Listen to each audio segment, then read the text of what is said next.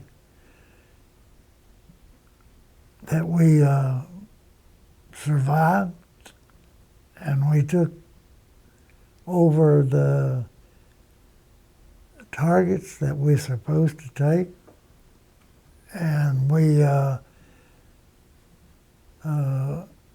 annihilated the enemy forces there that had the Marines cut off, and we opened up the evacuation route for the Marines to come out of this reservoir. We opened up that route so they could come on back to south. And when we got them out of there, they were bringing what few that were left of them. They had them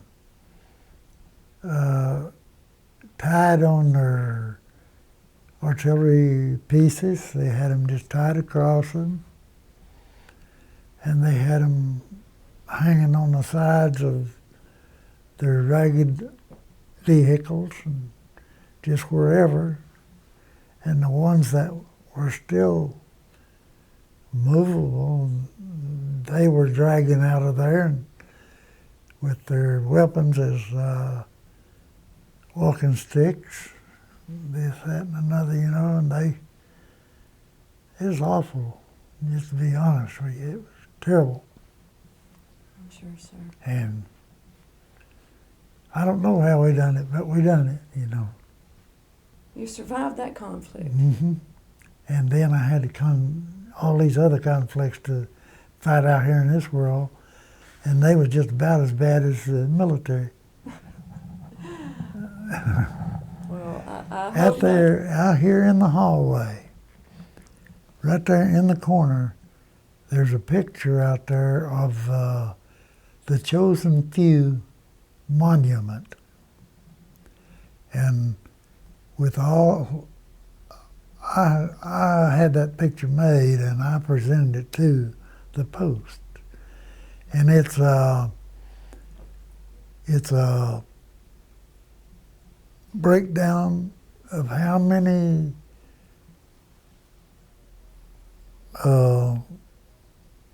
Congressional Medal of Honors that were given for that battle, how many Silver Stars, Bronze Stars, how many men, and everything else. It's right there in that. If you take a second, you know, just and read that, and you see and you get a whole lot more than I can tell you, you know. A lot of this stuff, you know, that's been a long time ago. And a lot of this stuff, I've tried to reel it out, but it comes back, you know, just every once in a while. Thank you for sharing it with us. Mm-hmm. There are 3 members of the Chosun Few here at VFW Post. Yourself, Lindy McNabb, and James McNabb. Yes. 3. And, well, there'll be a total of 4. I forgot about the guy in Lafayette. His name is Raymond Rayleigh, and he was in the 39th Artillery in support of us, you know, there at the True Line. We are very, very fortunate to have gentlemen like you here in North Georgia. Well, Very fortunate. I'm a very fortunate person to be here. City of Chirwan. There was another battle, the city of Chirwan? Chirwan. That was in the spring of '51. Spring of 51. Yeah. That's the 187 Airborne made a jump there just in front of us, and as we were going to Chirwan to either take it or whatever, you know, we had to take it to open up the passageway to North Korea across the 38th parallel. And we had to have that city at Chirwan. It was a railhead for the North, all of their supplies, headquarters and all that. Oh, so it was an essential route It's that an you essential had to. that we had to take that. And our unit took that one. You took a lot, the retaking of Seoul, Pork Chop Hill, Papasan, and when I was Jane Russell Hill. Yeah. Yeah. See, they were named. That was the GI name for the places, but they were numbered by such numbers and location and all that on the maps, you know. But that was our way of knowing where we were and where we were going, and our language, you know. Something worth fighting for, no doubt. Yeah. You told me Betty Grable adorned airplanes and posters. Yeah. And some of those Yeah. people I enjoy watching. Marilyn Monroe. Marilyn She'd come over there one time when I was over there. So you got to see Marilyn. Just but at a distance. I wasn't close enough to really get to see her. But I knew that it was her, that the images, you know, I could see it well enough. Well, no. Inspiration. Mm-hmm. Yep. You come back home July 1951, Mm-hmm. and you work for Roy's Grill again. After doing all the wonderful things that you did, all the battles, all the adrenaline, all the accomplishments, being at home at Roy's Grill just wasn't what you wanted. No, 1954. I wasn't satisfied. So in 1954, you go back into the Army full time. You have survived World War II. You have survived Korea. Not enough. You go back full time Army. And where do you find yourself in 1968? Vietnam. Vietnam. In between 2 tours in Korea, 2 tours in Germany. You go to Cu Chi, Vietnam, with the 555 Engineer. 554. 554 Engineer Battalion. Mm-hmm. D Company. D Company. And you're there 68 and 69. Mm-hmm. 3 wars. Mm-hmm. And while I was there, they blew up my mess hall. One time it was blown to bits. Killed 2 of my cooks. Wounded about 14 in the chow line at noontime.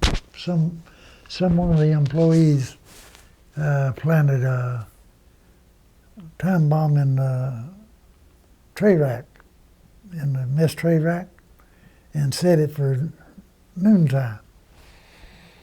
You know, set it for noontime, and it blew it up. It blew up at noontime. You know, when we was feeding lunch. That's just one. You know, there's all kinds of things happen. You were the director by that time. Yeah, that was my job. You ran the food services Mm-hmm. for the military. For that company. Sergeant First Class, E7. Mm-hmm. Climbed the ranks. But you began working when you were 13. What? You had never graduated from high school? No. In fact, fifth grade? Fifth grade. I took my GED in '63. 63. I took my GED and I passed it. And then, I guess, 2002. In 2002, I guess it was, the state of Georgia come out with a program that all World War II veterans, to begin with, all World War II veterans that didn't have a high school, that was called to serve and didn't get to finish high school, that they would grant them a high school diploma. Well, I went to work on that just like that, you know. So I got it together here for the Post, and I got 13 of the members here at the Post. I got 13 of them, and we went to Ridgeland High School and got our application in, you know, to Ridgeland High School and all this. And I got 13 of them, including myself, high school diploma. Wonderful. You know. And all this time while you were in the military, you continued your education Yes, I did. I went to school in the military. in school. I went to every chance I got to go to school, I went, you know, like to food service school, weapons training, whatever kind of class come open that I could participate in, I went, if I could. You know the value of education. Mm-hmm. Awesome. 69, finally, Finally, you're home. 71. 71, That's the year I retired. retired from the military. Most people retired from the military, 3 major wars, would say, hey, I have served, I've done my time, but not you. Mm-hmm. No. You took advantage of the GI Bill, Mm-hmm. on-the-job training, state of Georgia. You go to work at the Walker Correctional Institute in their food service. Mm-hmm. And you are there until 1988. Mm-hmm. 15 years of it. 15 years. And then you say, okay, now I'm done working full-time, but I'm not done. Mm-hmm. You continue serving for veterans. Mm-hmm. Serving here 4 years as the commander at the VFW. And the guys talk about the wonderful food. You were in charge of the kitchen here. Yeah. What's your favorite dish to prepare? I guess roast beef. Roast beef. I guess that's my favorite. But I enjoy doing all those different menus of the military. See, they had a master menu in the military that all units were supposed to follow, you know. And I guess that was my favorite one. Favorite one, roast beef. Yeah. Definitely that a I could staple. do. But I could do any of them. I don't doubt that. After we're off air, you can give me some cooking hints, because Lord knows I need it. Okay. Definitely. Okay. High school students today.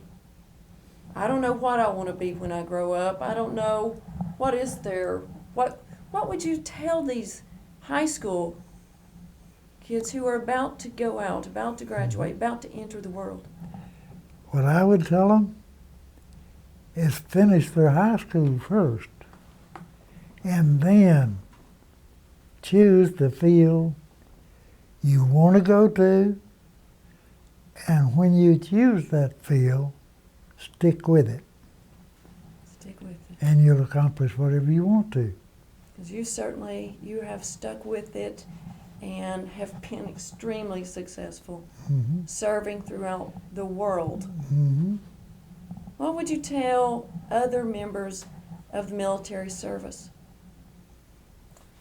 What would I tell them? Yes, sir. Well, I just tell them I appreciate their service. I appreciate their service to our country, and to continue on, Continue on serving mm-hmm. in whatever avenue. whatever it is. Continue serving with a servant's heart. Mm-hmm. Mr. Hickman, thank you so much for You're joining welcome. us today and sharing your wisdom, your experience with our viewers. You're welcome. Thank you, sir. This concludes Those Who Served World War II episode with Mr. Otis Hickman, retired Sergeant First Class, E7. Otis and I both want to take the opportunity to encourage everyone to serve. Everyone has something to give. Make sure you give yours with servant's heart, encouraging others daily. I'm Council Lady Paula Stinnett, thanking you for your service and encouraging you to get out, volunteer, and serve in the community. It's always a beautiful day in Fort Oglethorpe. Thank you for serving.